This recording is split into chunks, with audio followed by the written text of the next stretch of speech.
Tropical storm Mawar continuing to make that extra tropical transition as it passes right over the island of Okinawa, now moving towards the east, and that means conditions are going to rapidly improve in Okinawa. But you did get some pretty gusty conditions. I'll talk about that in a second. Do want to mention these fantastic graphics. These are from Metro Weather. Weatherscape. If you are in any form of media and you do want some high-level fantastic graphics, I highly suggest checking them out. Anyways, let's get into the video update for today and that forecast as we go ahead over the next few days, not only in Okinawa, but even down towards the Philippines, maybe even over towards Guam too. Now, our storm continuing the week, and winds right now about 90, 95 kilometers per hour, picking up the pace. Remember when it moved over Guam, it was going about 2-3 miles or 2-3 kilometers per hour.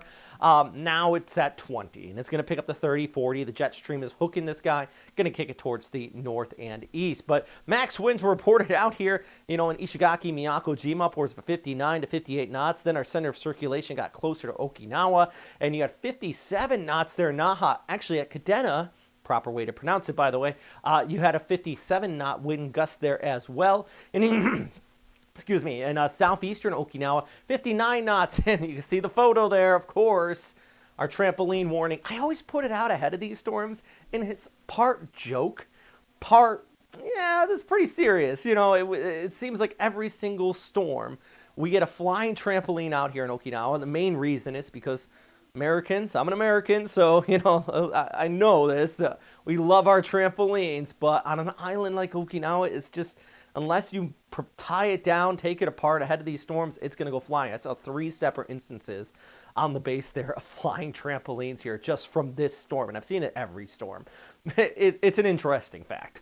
All right, our storm's going to continue to go towards the east. Places like Tokyo, Friday, going to see an increase in rainfall as it moves off and tapers off. Do want to go back, though, to that graphic there, because let's just take a look at the whole map, and then I'm going to talk about what's on the screen here. So look how far this track extended down and really impacted, of course, Okinawa, including Naha, followed us back and moved right over the island of Guam. I mean, you have to go all the way back to not this past Saturday, which it was there, but the Saturday prior. We're talking about mid-May here when this storm was first named. And then we were even tracking it prior to that as a tropical wave. So it's been out here for a while, and the accumulated energy this has put out. Now we're going to go back to this graphic. 56.4. This is basically how much energy has the storm put out throughout its lifespan, destroying the previous record, Typhoon Trix, for the max tropical ace in a Western Pacific storm in the month of May, guys. So don't be like, hey, what about Haiyan, or what about Odette or something like that. No, this is a different factor. Those storms were in October, November.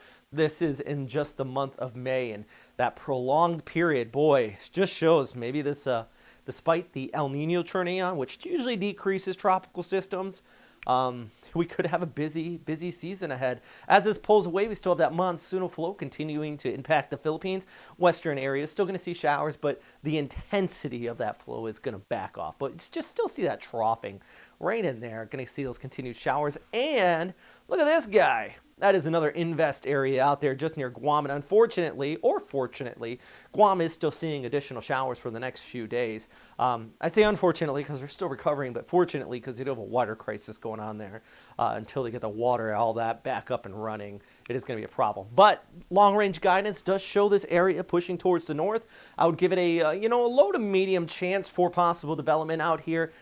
Big thing, I do think, based on everything I'm seeing right now with the guidance, it should hook east. But if this does develop, it's going to once again, that monsoonal flow for the Philippines, increasing the showers. So even if you don't get a direct hit from this possible developing area right here near Guam, it's going to turn on that enhanced monsoon yet again here, which, as we see, still is unfortunately ongoing with those showers. Look at that. Western areas, Mindoro, down towards Visayas, still seeing this rainfall come on shore. And unfortunately, the additional threat is going to continue to be there over the next few days. So taking a look at the rainfall forecast, yeah, this is just ahead into the next 5 days. You can see where you have this developing area out here near Guam, that broad rotation that could develop something there, and then you have that enhanced monsoonal flow, still bringing the showers, most of it into Visayas, southwestern Luzon, but even back towards Region 1. Speaking of Visayas, look at Cebu.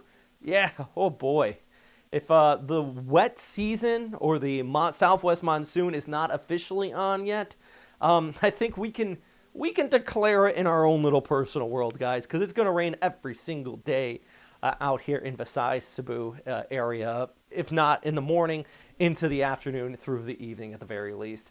Big thanks for everybody on Patreon. I got to update this graphic. We got a few new members, and I can't thank you guys enough for helping out this channel. If you are still watching, big thanks. And if you want to hit that like, subscribe button so you can get these notifications as soon as these videos are put out, that would be fantastic as well. Anyways, that's all for today. Enjoy that sunrise and sunset if you're out here at Manila. I think it's going to be a beautiful one, especially with all those clouds in the atmosphere. All right, that's all for today. We're going to watch this next area. Of course, still watching Mawar, Betty, and that monsoonal flow over the upcoming week. I'm going to take a little bit of a break because, boy, we've been tracking the storm system for a while. Stay safe out there.